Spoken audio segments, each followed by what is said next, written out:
Hey everyone, and welcome to another episode of Chai Talk with Wajhatli for the Leftist Substack. I had to take a little 10-minute break just to get some water, but I'm joined by Kaivan Shroff. Kaivan is a Democratic strategist and advisor. He's also an attorney. You've seen him everywhere. I think he comes on News Nation and MSNBC and CNN, and now he has his brand new Substack. Kaivan, tell people about the Substack. Kaivan, great to join. I think Kaivan, as we're sorry. all learning, mainstream media, which I've been criticizing since early 2016, has really not done the job that we needed to do in terms of advocating for our democratic norms and institutions. I'm there to break it down on Substack and YouTube, and I'm hoping to follow in the footsteps of this great leader. So I'm No, happy to man. dive in. One of the first brown men on TV when I was trying to do this, and always so nice and supportive from the jump. So really, really Uh, appreciate you. if you were older, I would say your check is in the mail. But now I'll just Venmo you, sir. Okay, Kaivan, I want to talk to you about the Democratic Party, and we're going to talk. I know we might actually mostly agree, we might disagree. I don't know. I'm a little bit more critical of them than you are, but the criticism is not because I'm contrarian by nature. I criticize to make things better. I know that right now the opposition to what I believe is a fascist movement, which is MAGA, a right-wing authoritarian leader, which is Donald Trump, who I believe does not want to give up power. And people think I'm being hyperbolic. I give you the 2020 election and the violent insurrection, and I give you the destruction of norms and institutions and agencies in just the last 6 months. And with this big, beautiful bill from hell, essentially the $1 trillion gutting of Medicaid to give permanent tax cuts to billionaires. That was just top of my head. And oh yeah, now we've hit a 3-decade high in measles, which is completely preventable. But because we have anti-vax cranks in positions of leadership, now people have already died from measles, and most likely more people will die. So the only opposition, literal opposition that we have is the Democratic Party, right? That's what we have. Let's be fair. However, right before I press record, I was sharing with you, as you know, the favorability rating of the Democratic Party is at its lowest ebb since 1994. Since folks they ever started actually keeping tabs, the Democrats are 29%. Now, historically, when the president, whether it's Democrat or Republican, when their ratings go down and Donald Trump's ratings go down, it is a boon for the opposite political party. In this case, Donald Trump is underneath 40%, and Democrats are underneath 30%. All right. And then you have Zohran Mamdani, who is running as a Democratic Socialist, but as a Democrat, right? Democratic Party. And what I've been really pissed off about is I saw the Democratic Party, instead of early on adopting Zohran Mamdani, embracing him. Because look, MAGA does that also. MAGA says, all right, as long as you bend the knee to Donald Trump and you agree with us on some major issues, it's okay if you falter on here or there. We'll still bring you in, right? I saw Bill Clinton being unleashed to take out Mamdani.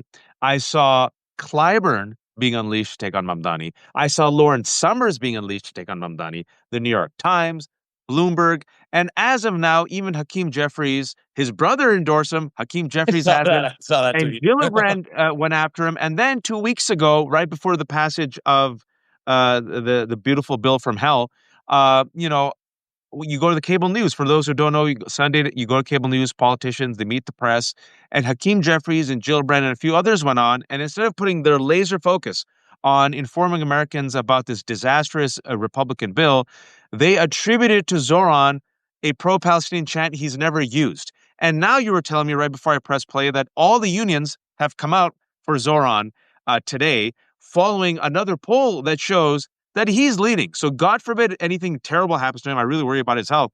It seems like this dude, whom Bill Clinton and Lawrence Summers and friggin' Clyburn and the New York Times tried to demolish a couple of weeks ago, might be the next mayor of New York. And so people say, when you hear people say, why why the F should I go for the Democratic establishment that sucks at the teat of corporate donors, billionaires, and AIPAC when they try to demolish Mamdani, man? F this, I'm done. Your response to everything I just said, I yield the floor to you. Yes, no, quite the opener. Look, I had seen a lot of discourse. I actually was in a little Twitter argument with Ro Khanna and Neera Tanden about this because he was making your same point that a lot of people feel that the Democratic establishment has done more, quote unquote, to fight Zoran Mamdani than stop BBB, that bill that Trump passed. And I think if you look at the facts, I don't think that's actually true or fair. And I guess like my take on it is, Bill Clinton, like what role is Bill Clinton really playing in the day to day of the Democratic Party right now, such that it's like this vast conspiracy that him endorsing his old, secretary from forever ago is seen as this like scheme. And you may not like it. By the way, I think how much weight I would also say does Bill Clinton's endorsement, 2 days before the election really have? I question the power of it because I do think we've gotten away from that time in politics. But I will say, like, Democrats, first of all, I think a lot of people confuse what they want to see is fight from Democrats. But at the end of the day, you've elected a bunch of legislators to Congress, and their number one job is to either vote for or against and introduce legislation. And every single Democrat voted against that bill. Then you have them introduce hundreds of amendments to try to stop this, right?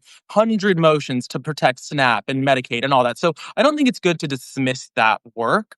And I will say, in fairness, Democrats, and time again, right? If Democrats controlled the cable news cycle and the topics that you and I are called on to talk about, we wouldn't have been asked about Joe Biden's age for 2 years, 5,000 times. Like that wouldn't have happened. So I think I see the point, and I do think that Democrats miss the moment on a lot of these opportunities where they have an exciting candidate that they could be trying to learn from and amplify and talk about in a way that works for the national party, which is local first, right? And I think that is compelling that we're not going to take, necessarily the Democratic primary winner's views in New York City, one of the bluest cities in the country, and have that lead and define the platform for the country. I think where you get sort of into a challenge is, of course, the groups behind somebody like Mamdani want to take this as their win and say, look, like this is our blueprint. This is what Democrats need to do in this time of flux. And they want to make it a referendum on the national party. And I think that's almost a losing strategy for the Mamdani campaign because they do want to go viral and they do want to have this national attention, but they also don't want people who may be okay with this happening in New York, where it's a totally different setup and system, than defining the national party. By the way, I will say, again, like you can point to Clyburn, you can point to Clinton. 24 hours after he won the nomination, the official Democratic Party account, right, tweeting, let's go to November, congrats, Zohran. You had the head of the DNC, you had my friend Malcolm Kenyatta fully behind him, endorsing him, the people that are actually involved with the party running it now. So I understand the gripe.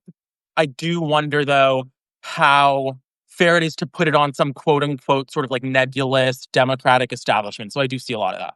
Yeah, but you know what? I'm going to push back on this. I understand Yeah. your point. Bill Clinton was the president of the United States of America. Bill Clinton is one of the figureheads. Yes, I think outdated. Yes, it doesn't have that much sway. Nonetheless, it's Bill Clinton. Was president for 8 years. Representative Clyburn, a party leader, a man who literally helped Biden surpass Bernie in when it came to 2020, gave him South Carolina, which then gave him the South, which then gave him the edge, right, and helped him defeat Donald Trump, right? New York Times paper of record with just shameless coverage that I know you and I Horrible. agree. It's We're been going to bad. talk about that. We're going to talk about the return of old school racism, anti-Indian racism, and Islamophobia. But and then also Hakeem Jeffries, right, minority leader, Gillibrand, senator. Uh, the fact that they haven't endorsed him yet. I mean that people, it's not falling on deaf ears. Like we're noticing this. Well, I will say, like Bernie Sanders, right? Like, why can Bernie Sanders weigh in and endorse, but not Bill Clinton? I do see that as a double standard, where, like, again, the left, kind of the further left, I'll say, like, pushes this as like some vast unfair conspiracy. Like, Clyburn's not allowed to weigh in. Bernie Sanders is allowed to weigh No, but in. I'm saying he's weighing in for the worst person. Like, thing is this, man. They weighed in for Andrew Cuomo, a man that they rejected 4 years ago, a man literally that the No, Democratic I Party hear rejected. you. I totally hear you. Like, and I But they will said say, we'd rather have this pervert, this predator, this corrupt dude than Mamdani. And then I'd say, okay, they're calling in favors, old school. They're scared of democratic socialism. All right, they're gonna. He's still surging, and now, so what's the excuse now? Like, I want Hakeem Jeffries now, today, to be like, my brother endorsed him. All the unions have endorsed him. He's our guy. I think, like, again, though, it's almost a trap, right? Where, like, why does every Democrat in the country now have to co-sign every tweet, every podcast interview of Zohran Mamdani? Like, I do think that's an electoral trap where, like, that won't be successful for Democrats. And, like, we haven't seen it work. If anything, I think, like, the last 8 years have been really good examples of the centrist Democrats, the Democratic establishment, taking on a lot of good ideas from the progressive wing of the party. And I do think that Joe Biden had a very progressive presidency. And now we're seeing, I think, like a lot of this sort of almost a rehash of 2016, where it's like, the progressive wing fighting the center wing. And nobody seems to have learned any lessons, but everyone's like 20 times as frustrated by the dynamic. Why would it make sense, for example, for a random Democrat, like, should Bashir come out and say, I love Zohran Mamdani? Like, is that required? Like, I think, like, why can't it just be about New York City and then New York City Well, I'm mayoral using New York. election? I'm using New York elected officials, right? Like I agree with you with Bashir and others, but like Hakeem Jeffries, you're a New Yorker. Gillibrand, you're a New Yorker. What Schumer, Gillibrand did, you're a New I will Yorker. say, right? Like that is like again, it's like this. It's a two-way trap, right? Like they first want you. Some people want you to fully endorse him so that they can say, "Oh, all Democrats are socialists." Blah blah blah. Other people want to do what they want to trap somebody like a Gillibrand who's going to take the bait and lean into the racism, the xenophobia, the smears Republicans are already putting out. Why can't Democrats say he's our nominee? We're going to vote for the Democratic nominee. That's fine. By the way, I've seen That's it. Clyburn say Just that. say that. I've seen Just say Clyburn that. say it. By the way, Clyburn said it. Hakeem Jeffries has said it. They call him our nominee. They've defended him on some of those shows, right? But again, they're speaking to a national audience, and their goal isn't just about, right? He is a New York politician, Hakeem Jeffries, but his real role is leading the congressional Democrats. So he's doing something to help his coalition achieve their goals. It's not all about the New York City mayor's race for him. And I will say, like, right, like he did defend him on that. They tried to have like a gotcha on one of those cable shows with Trump him called about, him a communist. yeah. So I don't, okay. But, Yeah, Trump called him a communist, and then Hakeem came on after trashing him, but then defended him, which was good on Twitter. But Anne has a good point, right? And I saw your comment. Don't go out of your way to trash him. And what really bothered me and what made it seem so egregious is, again, on those weekend shows, instead of using your privileged platform to warn about the Republican bill, it's the Republican bill, it's Donald Trump's bill, right? They passed it. This disgusting piece of shit bill that hacks Medicaid to pay for permanent tax cuts for the rich, which also gives $180 billion to ICE, which is now terrorizing our streets. They came out and attributed to him a chant that he never even used. And I yeah. do think when it comes to establishment, right, white people have we got to look at the numbers. The But Democratic establishment, when it comes to, because it's national too, right? You're seeing a generational shift on Israel-Palestine. Generational shift. It's like CNN did a poll last week. Gallup did a poll last week. I mean, it is remarkable. I was just talking to Danielle about it. The only time I've seen a shift like this before, it so quickly was on gay marriage in my lifetime, right? During the first Trump Obama administration or the second Trump Obama administration. We know politically, post 67, right? Ideologically and for national security, America has become Israel's like partner. We also know the unconditional support. We also know the power of corporate money. We also know the power of AIPAC. And so instead of standing on business, right, or maybe calling out Netanyahu or saying, yeah, we don't have unconditional support, they have smeared him, and we're going to talk about the smears, with a chant that he hasn't even used. And it wasn't Republicans who did it. It was Hakeem Jeffries and Gillibrand. Well, I think what people are so frustrated on the more sort of moderate wing of the party is certain people seem to be able to say things and compromise and like sell, some reasonability, and others aren't. Like I think if you dissected Kamala Harris's approach to Israel-Palestine and you've looked at some of the quotes that Mamdani has said, the left, it was a non-starter, those same lines, if Kamala Harris said them. And they're fully fine with somebody like Mamdani saying it. So there's a resentment there. I don't think that's a mature thing to do in this moment, but I do see people reacting that way. I also think, just as Gillibrand shouldn't go, make an ass of herself, quite frankly, in those interviews. Why is it that like Mamdani, and again, like it's a very complicated issue that he's trying to handle, I think, admirably, but why is it that he would go on a podcast, say that, right, those aren't his words. He hasn't said globalize the intifada. He said, I would not use those words. Yeah. And yet he's willing to like have the whole ball game get caught up in whether or not he's like gonna defend the phrase. Like, why wouldn't he just say, I don't think it's a productive phrase. I don't use it, right? If he doesn't use it, he doesn't use it for a reason. Because Like, I don't think he thinks it's not productive because he doesn't want to get into the trap. And I think it was a smart pivot, right? He goes, I don't use it. Why are you attributing something to me that I don't use, right? Because the globalized intifada, sure. especially as you know, when it comes to the Islamophobia and the racism, it's deliberately used as a smear with completely out of context. But I will say on Israel in Palestine, right? And this is where Now we have the data on this, right? And why I think the Democratic establishment needs to move where Mamdani and others are on this issue, on two issues. First, let me talk about Israel-Palestine. We can't escape it. What we saw from the YouGov poll was that the number one reason why Democratic voters stayed at home, it wasn't the only reason, was because what they felt was Biden and Harris's role in complicity in the genocide. Now, the bar was so low uh, that I remember when Harris did say the same words with the type of like emotion, right? This was when she was running. They're like, oh, look at that. She actually, you believed her, right? She did. Remember when Netanyahu visited, she didn't shake his hand or give him a bear hug, right? The problem was when it came to the DNC, uh, Democrats, it wasn't just Arabs and Muslims. Democrats were like, please have a Palestinian speaker. Please just have a Palestinian speaker. You have a Jewish speaker. It's awesome. Everyone loved that mother of the, unfortunately, we later found out her son was killed, an IDF soldier who was taken hostage by Hamas. And the Democratic Party said, shut up. Shut your mouth. We're not going to have a Palestinian speaker, and you're going to sit there and you're going to take it. And people said, no. Now you have the YouGov poll that came out that said the number one reason why a lot of people stay at home is not the reason why she lost. She probably would have lost by less, and she barely lost, which is so painful, is because of Biden's complicity. I give Biden credit and I criticize him on Israel Palestine. The man was stuck in the 1970s. He was completely complicit. He let Netanyahu just cross every red line. Right? Harris was doing good until that moment when the centrists took over a campaign and brought in more Republicans, former Republicans, Liz Cheney. We got Leon Panetta. We had Adam Kinzinger. You didn't have a Palestinian speaker. You didn't have a transgender speaker, right? Because you don't want to appear too woke. And now you have Mamdani reflecting literally the polls that just came out the last 2 weeks that shows a generational shift and a democratic shift. And the Democratic establishment on this issue, Netanyahu's visiting. You got some people who shifted, but the establishment hasn't, man. And I feel like if you just meet the moment and you look at the polls, the Democratic establishment will not only get back their own voters they've lost, they'll get back young voters, and they'll win over some America First MAGA people as well. Your take? I was there. I was at the DNC as a delegate for Harris, for New York.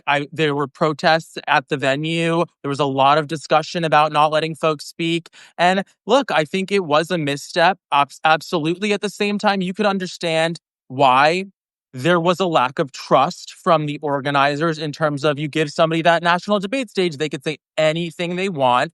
And I do think that's sort of what I'm speaking to is this breakdown of trust and collaboration where it's like, right, politics is about coalition building. So it's relying on whichever groups in your coalition to show up. And I think as much as I would prefer the Dem center, moderate, whatever you want to call it, to go to the left and make those agreements and do what Biden did, I think, to some extent on some issues, as you're saying, the reliable people with the money, sadly, that also show up are those never Trumpers. Those are people that are like, right? Like if you're talking about coalition and who do I need to actually expand to, those people have less red lines. They have, a little bit more, I think, that the Dem establishment feels comfort in that coalition. And I don't think that's a good thing, but I do think the left has taken several actions to make people feel, including, of course, 2024 as the most recent example. Now, can we say it's morally justified? Everyone has their own take on what they think needs to happen in terms of harm reduction and all those arguments. But I do think that the evidence is not necessarily there that had she caved on XYZ issue, all of these things would happen because think about Hillary Clinton, right? How progressive in the context of this moment today would if it was Hillary Clinton's 2016 agenda? It was wildly progressive compared to the moment we're at right now in terms of the policies impacting people in the reality today on student loan forgiveness, on healthcare, all of these things that were like regressing a decade in terms of under Donald Trump. And so people that want to judge by outcomes do feel frustrated. And I will say, look, I wish Mamdani all the success. I think he's absolutely going to get elected. I think, will he be effective? That's another question because we've had this done before where people promise a lot and they don't deliver it. And then you kind of get into this game where, well, why wouldn't you? By the way, it's happening to Trump right now. I was just reading a really great piece about how so many Asian Americans that voted for Trump voted for Mamdani because of Yeah, his really Gothamist came skilled, out with it.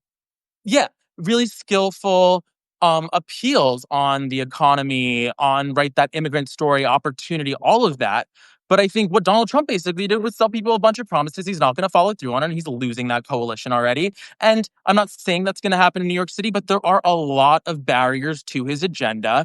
And so it does feel like, is that really the right direction? Or in 2 years, are we going to have a really different conversation where people don't find that that's been effective? And now, if we're all in on that strategy, it's not working, Does that make sense?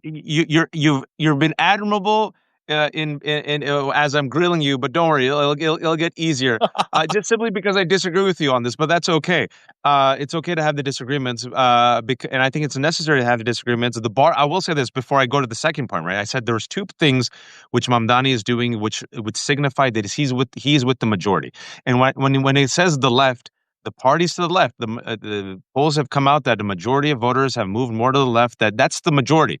So if Democrats want to win, in my opinion, as you've seen in the past 10 years, they should go to the left instead of courting the centers. The centers have not worked. There is no center. The Kinzingers over a Palestinian has not worked. Will they learn or adapt? I don't know. But the bar was so low that all they wanted, I just want to set the record straight, all they wanted, I know these communities, they just wanted a Palestinian speaker. That's how low the bar was. The bar was in hell during a genocide. And even then, the Democratic establishment in 2024 said no. And people, not only did they stay home, they got radicalized against the party, which is why it only has a favorability rating of 29%. But what I think Mamdani has done is he's with the people, the majority, when it comes on the issue of Palestine, but he's also with them on the second issue. And this goes to why so many people are voting for him. You mentioned that Gothamist article, and I mentioned it with Danielle Moody a half hour ago. I quoted the 70-year-old Asian American woman who said why she switched from Trump to Mamdani. The second reason why I think he's such a threat to anyone in the establishment, those who are powerful, the 1%, the ones who want to go back to the good old days, he goes against the oligarchy. He goes against the billionaires. His central message is New York should be affordable for all. Why should we just help the landlords? Why not the tenants? Let's make free buses. Why should the billionaires get the tax cuts? Why do they get richer while the rest of us get poorer? We don't need billionaires, but they exist, so I'll work with them. And the lady that you mentioned, the 70-year-old Asian American woman, she went to Trump because she said, oh, these bad immigrants are moving. She said, too many migrants. She's Asian American, folks. This is why whiteness is a drug. But then she also said, I thought, Trump would bring the prices down. But, this Mamdani guy, his message of making things affordable, I like that. And what we know is that some people who voted for Trump are going for Mamdani. In 2024 election, some people voted for Trump, went for AOC. In 2016, some people went for Trump, went for Bernie. And I had Mike Madrid on, who's a conservative, conservative rhino, never Trumper, co-founder of the Lincoln Project, who, I asked him, I said, why did so many Latinos go for Bernie in 2020 and 2016? And he said, and then they went for Trump, right? He said, Latinos don't care about these titles and, democratic socialists, this or that. They just want to make their lives better. Who can give them the most money, the most opportunity? And they're like, oh, Bernie in 2020, yeah, he's authentic. Yeah, he's going against the establishment. We like him. So it was neck and neck between Bernie and Biden in 2020, if you recall, until Clyburn came in and gave him the South, right? But he won over a lot of Latinos. And this is the message that I think Kaivan, why Mamdani is winning, is we don't like the establishment. The establishment has never helped us. The institutions don't help us. We want a fighter who is authentic and sincere, who will promise us reform and fight for the people. That's the through line. I yield the floor to you. Totally agree with you 100% on what you just said. But I think part of the logic of that Asian woman, right, that we're talking about is she believed what Trump promised and felt betrayed by him. So she totally switched how she voted in a very short span of time. And I think that's that same argument I'm making, is that I'm all for what Mamdani's vision is, but in the details of how he's going to execute and deliver it, I do think there's disagreement. And I think there is a lot to lose from over-promising and under-delivering in that same mode. Now, I think also when you talk about, where the party's going, I agree with you. It should go towards more against, I think everyone is asking me, I was doing interviews about the America Party and so stupid about Musk. I think, it's a PR move for Musk. It's silly. I don't expect it to become anything. But at least Democrats, if you're asked on those cable shows, to your point, right? Why are you not saying, whether it's the America Party and Republicans or just Democrats versus Republicans, there's one party that's not run by and fight the billionaires, right? There's one party on your side trying to stop them passing off millions more in tax breaks to the 0.1% and hurting the bottom 60%, right? That's pretty easy messaging to do. And there is a gap there. I totally give that to you. But I think also when you look at somebody like Mamdani, he actually is doing what I would want to see somebody like him doing, going around and trying to build bridges and build a coalition and compromise. And yet, I don't know if you're like as toxically on TikTok as me, but there's a lot of huge leftist voices, right? Now tearing him down for that. And so, as somebody who just wants the worst people ever to stop being in our government, it is concerning because it's like, all right, like I'm kind of like, yeah, it wasn't the horse I picked necessarily, but he's there. He has checks a lot of the boxes. Go, like, let him go do it. Let him go build those coalitions. And yet, the very same people that were championing him in the primary on a dime because of this like sort of mode that I think the far left can approach politics with is already ready to cancel him because he's not like, he's too pro-Israel for them. He said the word compromise. He said like, if we could get some free buses, I'd do it. And none of that's like, they're already ready to abandon him. So it's frustrating because like you want to see somebody succeed in that vein too. And like, there's never any course Well, correction or like calling out of those people. Yeah, the purity, polity of the politics of purity, right? Where I think there's a famous saying is that the right looks for converts and the left looks for heretics within their own party, right? That is a problem that exists both within the right and the left right now. But I do think that that far left voice is a minority right now, especially as we've seen momentum from Mamdani go up. And I do believe the core central message of Mamdani: make the city affordable for all. He did not throw people under the bus. He did For not sure. attack the woke. He became woke. He goes, no, I'll march with LGBTQ communities. I'm going to defend immigrants against ICE, which is why Donald Trump threatened to arrest him.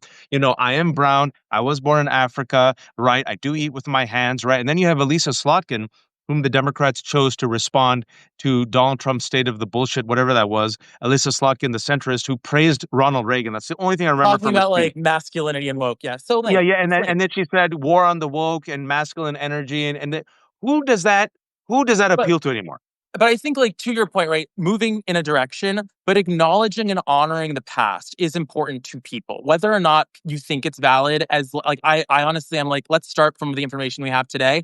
But when you have the online, and I do think like it's easy to dismiss as a minority, but they are sort of some of the loudest voices on social media, that sort of leftist, very like caustic voice. And they do, I think, cost, whether it's a Bernie Sanders or a Mamdani, some of the support they could easily be getting because why do you need to bash on like right? Jim Clyburn means something to a lot of people who are not, sellouts and all this, just to regular, ordinary Black folks in this country who have followed his career for decades. So there's no need to like make this Bro, now he like let's. supported a predator, Andrew Cuomo. He went out of his way to do it. That's why But we knocked him. no, but not even that. Right before that, when you're saying like he gave it to Joe Biden, I No, mean, no, you. I say, But look, I just no, want to say I didn't knock him for that. I said look, I gave him these credit, people to do. be fair, because I said without him, Biden won't win.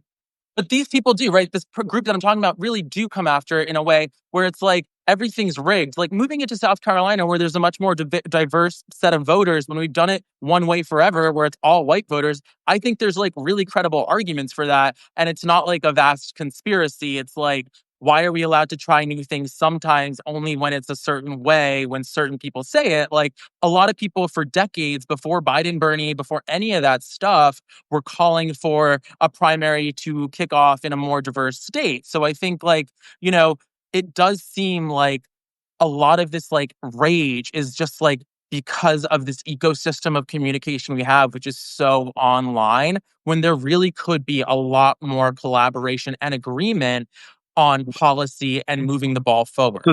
this is where you and I think we might disagree because I think I'm going to give my receipts here.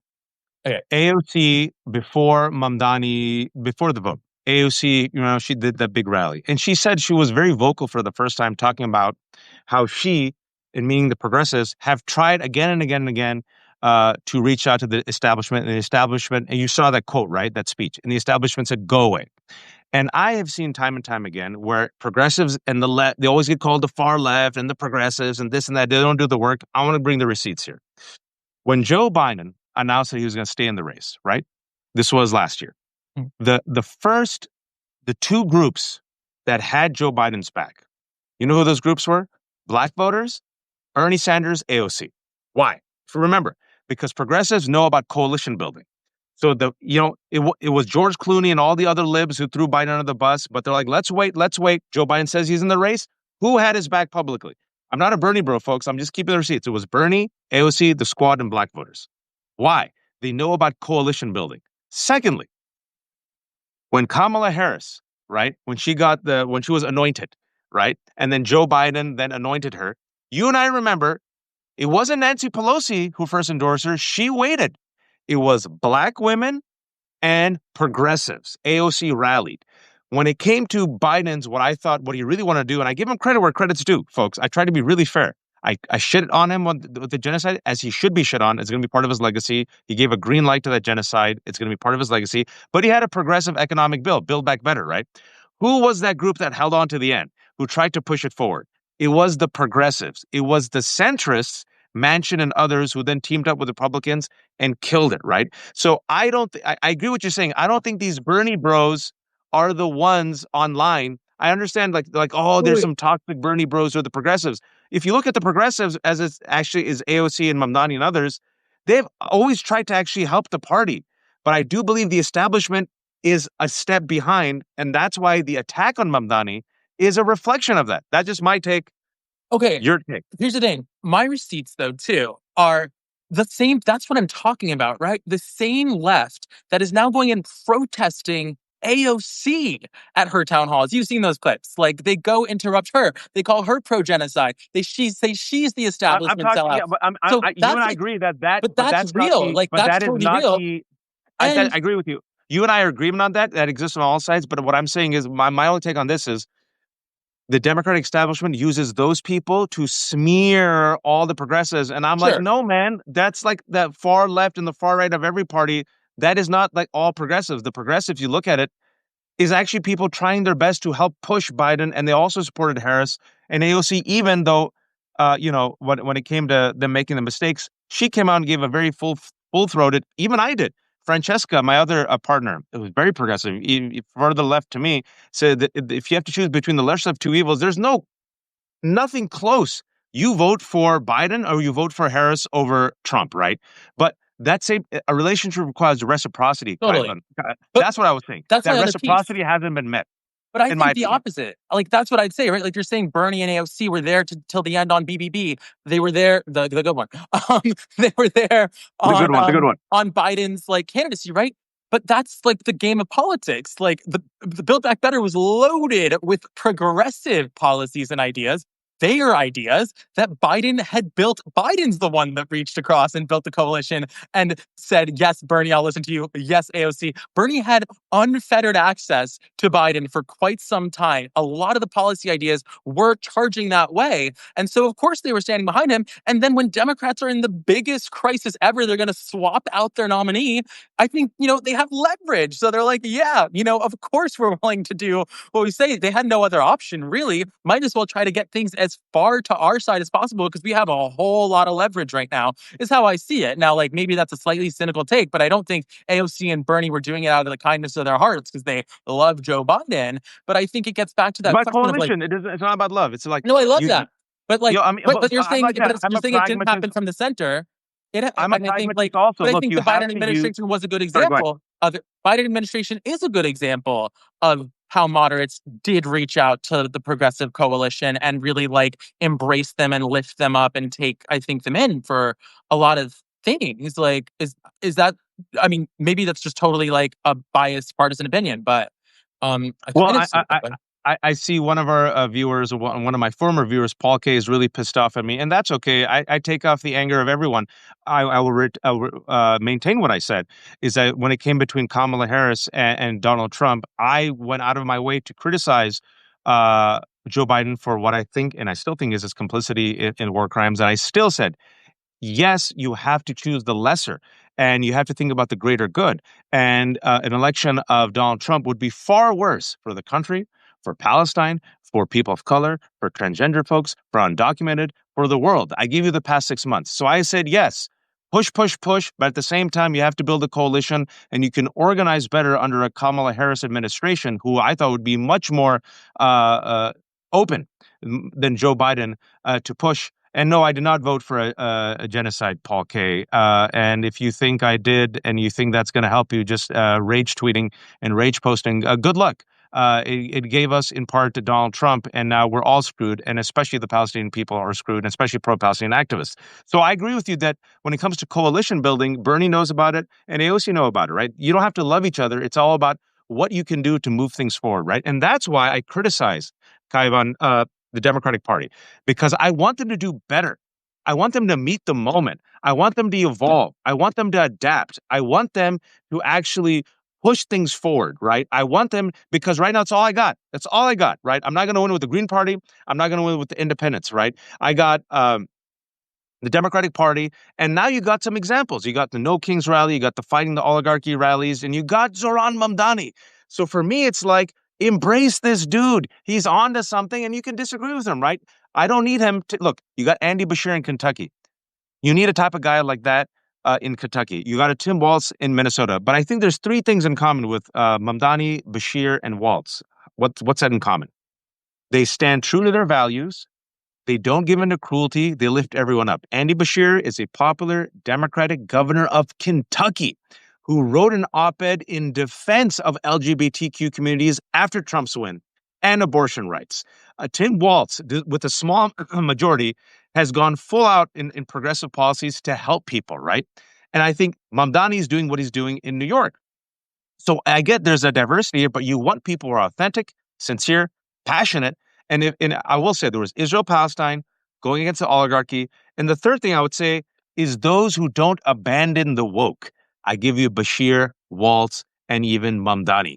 I think this is something where when you see the DNC, right, spending millions of dollars to find the Joe Rogan of the left, I don't know, maybe there's Mamdani, or finding millions of dollars how to speak to men, or the war on the woke. Do you think, Kaivan, now they've realized, oh, we don't have to agree necessarily with every policy, but maybe we shouldn't throw these people under the bus. Maybe people want fighters for undocumented people, LGBTQ people, women, Black people, immigrants. I yield the floor to I you. no, I totally agree. I think one of the best lines I heard in the mayoral race was Brad Landers saying the divide in the Democratic Party is not generational. It's not, necessarily as ideological as people think. It's between fighters and folders. And I think that really captures it. At the same time, I think, and first we have to spend at least 5 minutes bashing the New York Times, but Go for it. We're gonna do it. We're gonna do that. no. I was just gonna say, I think that again, to me, Mamdani isn't something we've never seen before because we've seen AOC. We've seen somebody like a Maxwell Frost, right? All these really progressive, really good, new, fresh blood people. And I think actually, to Nancy Pelosi's credit, right, she really did. There was a little friction. There were all those Twitter back and forth with Pelosi and Ilhan Omar and those folks in Congress. And then they all found a way to actually have the best of both out there and do what works and build those coalitions we were talking about. So I certainly expect somebody like Mamdani, who's really a shrewd politician, who's managed campaigns, who's done all this for a long time, to understand all that. I think it's much more about the narratives that are crafted and why does it feel like, right? Like, if anything, this is a moment we should all be uniting around stopping the Trump administration from doing some of the worst things that this country has seen in decades. And yet, these are the conversations you and I are having, which I think is productive. And I know some people in the comments are like, this is feisty, whatever. I don't take it that way at all. I think, in fact, No, this is good. I think there needs to be more of these conversations where I'm not attacking you as a terrible person, vice versa. We're exchanging ideas, goals, shared goals, whatever it is. This doesn't happen that often. And instead, it's who's going the most viral. The number one thing I need Democrats to stop doing, I think, on messaging is they look at a Mamdani, I think, and they're like, oh, he ran a viral campaign. Let's have a bunch of usually white male, let's be honest, under 30 random influencers start spreading our message and our values. And I think it rings so hollow and it's so alienating. And, one of the things I think too, my brother's gay and he's a year older than me. He's much further left than me, not super into politics, but he did want to get engaged in the 2024 election.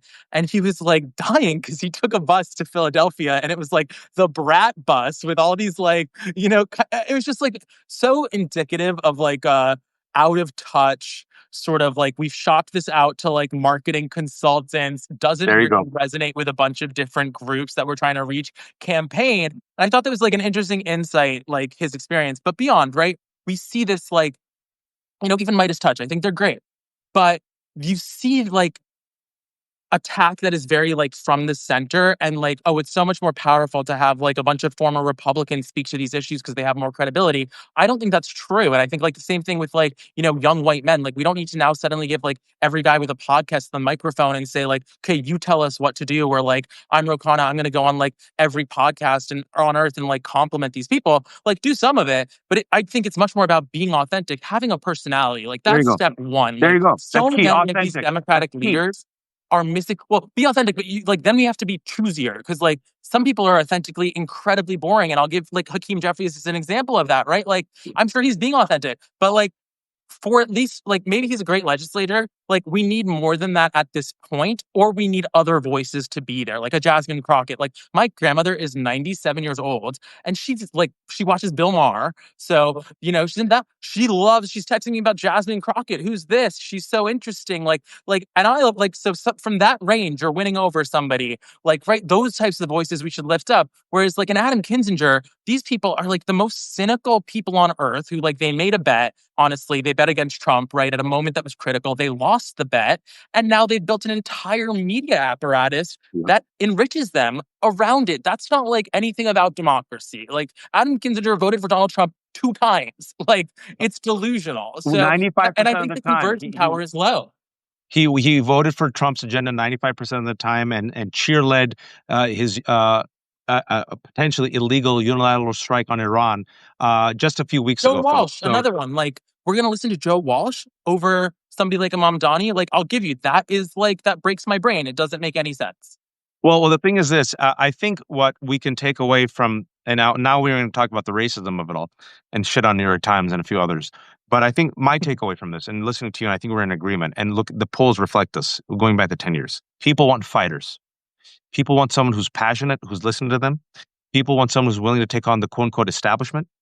People want someone who is sincere, which again, I think that's why Hakeem Jeffries and others lose because when they are being quote unquote authentic, they come off as not authentic. They come off as completely manufactured.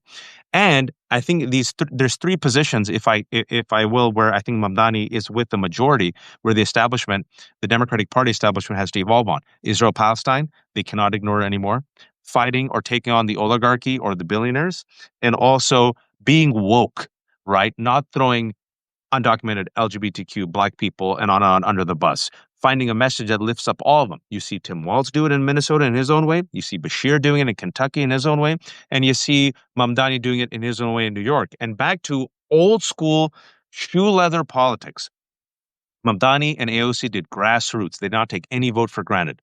They knocked on doors. They listened to the people. They built a broad coalition. They didn't take money from corporations, authentic messaging, right? And the message, again, the simple message that works. The many are suffering. The institutions aren't working.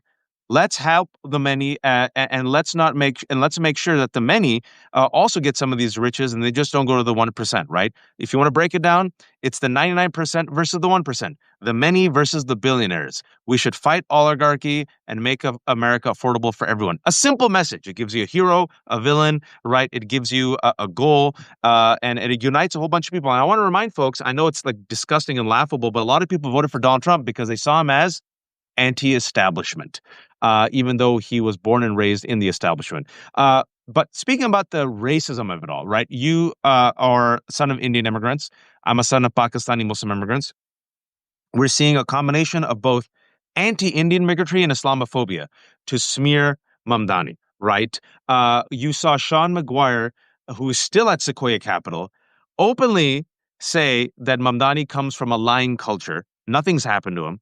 You've seen him being smeared. They tried to thicken his beard. They tried to darken his skin. That was a Cuomo campaign. You see Laura Loomer attacking him. This moment of the Islamophobia and the racism, Kaivan, as you're witnessing in 2025 against Mamdani, I've seen it rally people towards him. Your take on this?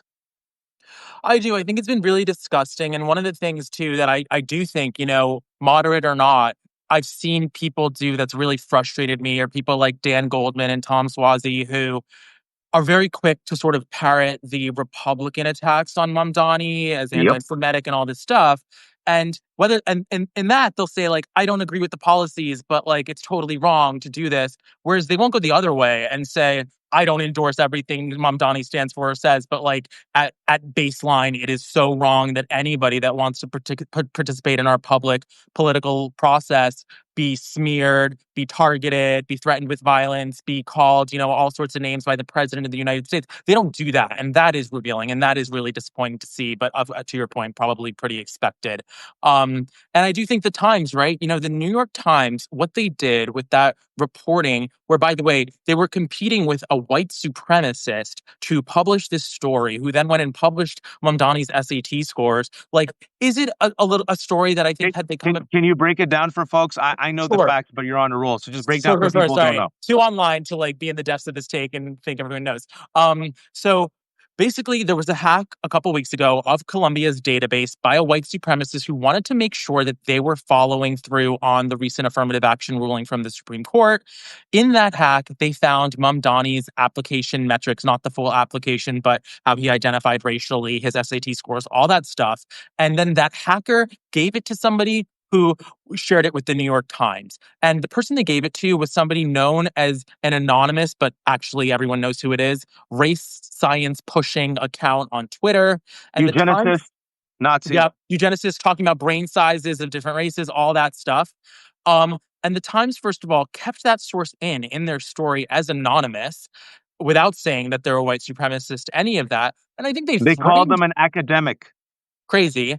And then they framed the story really as if like Mamdani had done this as some like sinister pull a fast one. When I think, even I think a lot of people and a lot of Black folks do see it that way, and I have respect for that. But I also think that like as somebody like who has like a background that is complicated. I'm Parsi. I'm, ethnically Persian. Thousands of years ago, my family was persecuted to India. A lot of us brown folk have complicated histories and backgrounds. And so the way that they reported the story, instead of having, first of all, they had 3 white reporters report it, instead of having, a nuanced conversation like, was this wrong? Maybe, 20 years later, we're thinking about these things differently. It was very clearly a hit piece, very insane that they, were competing with Chris Rufo as well, like the guy that got Claudine Gay fired from Harvard, over DEI on all those things.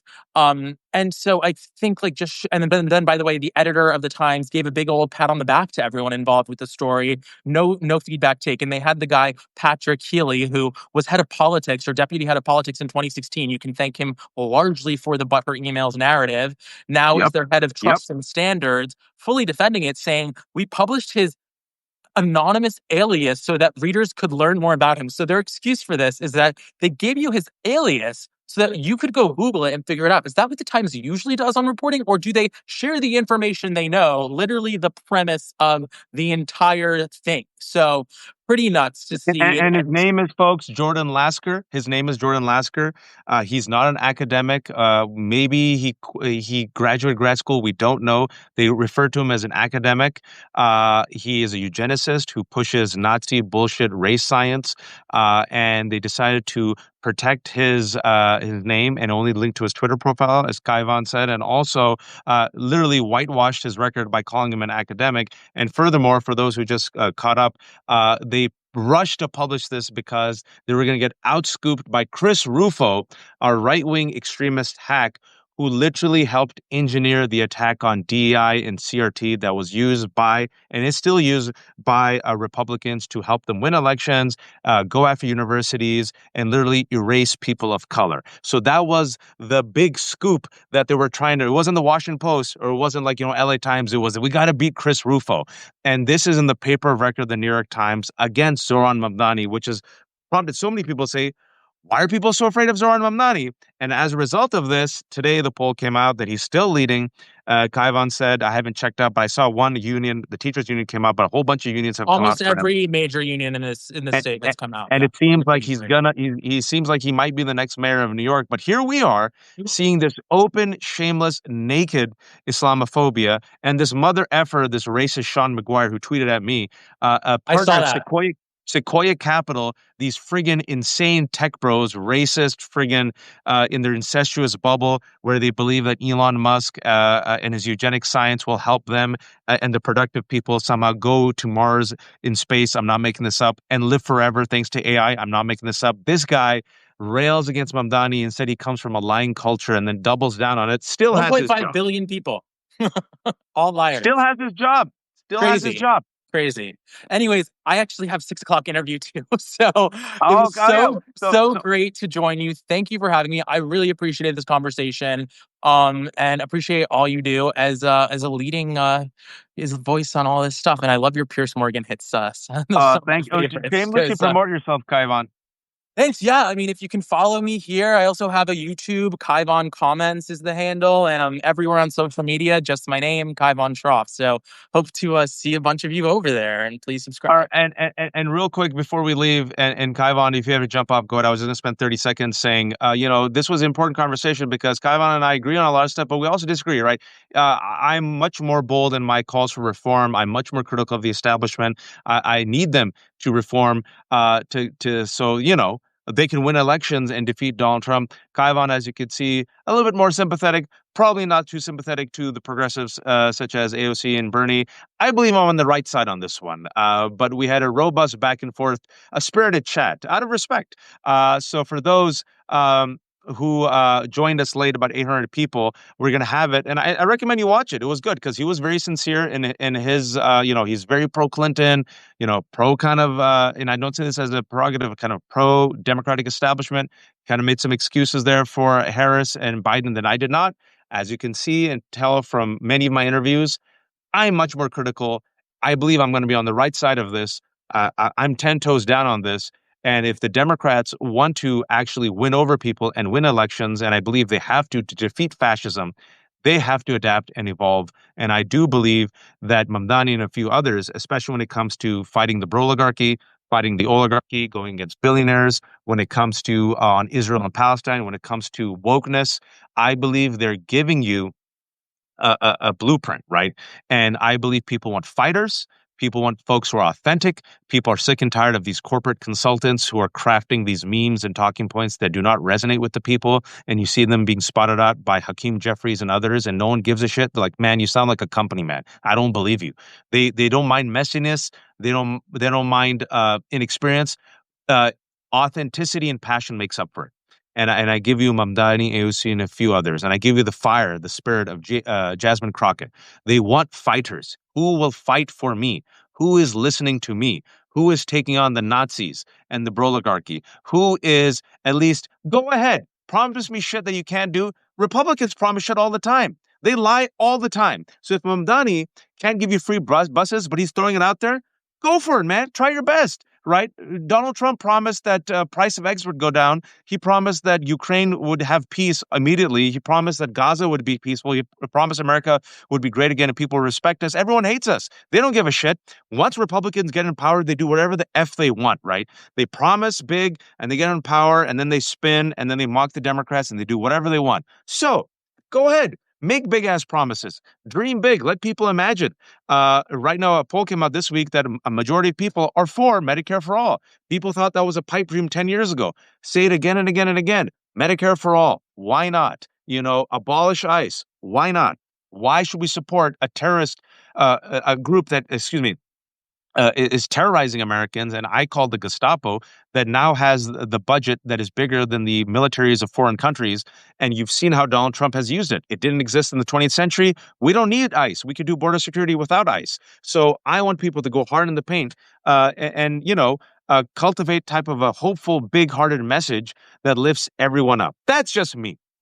I might be crazy. You all might disagree with me. I don't know. But we were talking for an hour. I'm going to have this up tonight.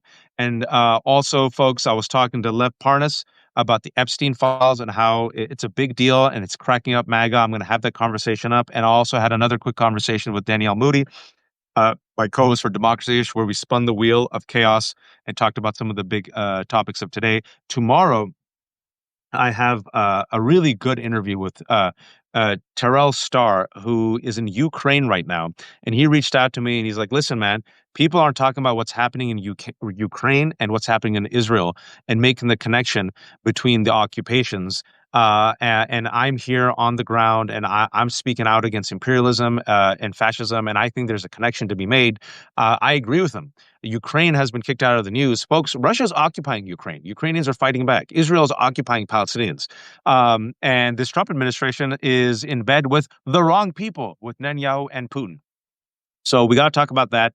And then tomorrow, I'll try to get some other folks on. And if not, I might just do one tomorrow. My parents are visiting, so I hope you all don't mind. I'm a bit exhausted, but thank you all for putting up with me today. And yes, we do need to think about and talk about the Epstein files. At the very least, create the divisions within MAGA. Create the fissures within MAGA, folks. Death by a thousand cuts. MAGA, exactly, PJ. Use the Epstein files to drive a wedge. Exactly. And also, I want to know, like, yo, are there files? Why'd you lie about it? Why is there a minute missing from the video? Who was there? I'm sure it wasn't just Ghislaine. I'm pretty sure it was bipartisan. Bill Clinton, for those, I think I was talking to friend Danielle about this last hour. An interview came out with Bill Clinton's ex-wife, excuse me, and she said one of the reasons, not the only reason, but one of the reasons she divorced Bill finally was because of his close friendship with Epstein. So it ain't just the Trumps and the Republicans and the Prince Andrews. It's a whole bunch of folks. It's a big club, and you ain't in it, to quote George Carlin. Folks, thanks so much. I should now go raise my children. I appreciate all of you. Some good news is that Left Hook has officially reached 75,000 subscribers. I started it a year ago. I have kept no paywalls. Everything's for free. There are 75,000 subscribers. 73,000 are free. 2,000 are paid. I pay if you can. I depend on the kindness of strangers. If you've watched and you think I'm useful, I try to put in the hard work. I try to connect the dots. So consider becoming a paid subscriber. I know times are tough right now. If you can't, please just become a subscriber. Spread the good news. I've gone to 75K. Thank you, Magna Animus. Let's get to 100. And if I could get a few more paid subscribers, I got 3 kids. It would go a long way. I'm independent. I don't bend the knee, as you can clearly see. When people do good, I praise them. When people do bad, I have no problem criticizing them. If they're Democrats or Republicans, if they're people from my communities, I try to keep it fair and balanced. But the intention is always to make life better for the rest of us, right? So inshallah, we push so people can do better, because restoration isn't enough. We need reform. Thank you all for watching. I'll have this conversation up for those who tuned in late. It was a good one, a spirited conversation between me and Kaivan, where he's more of the centrist Democrat. I'm not saying this as a knock, and I'm more of we need to shake shit up. I think I'm on the right side of history on this one. Take care, everyone.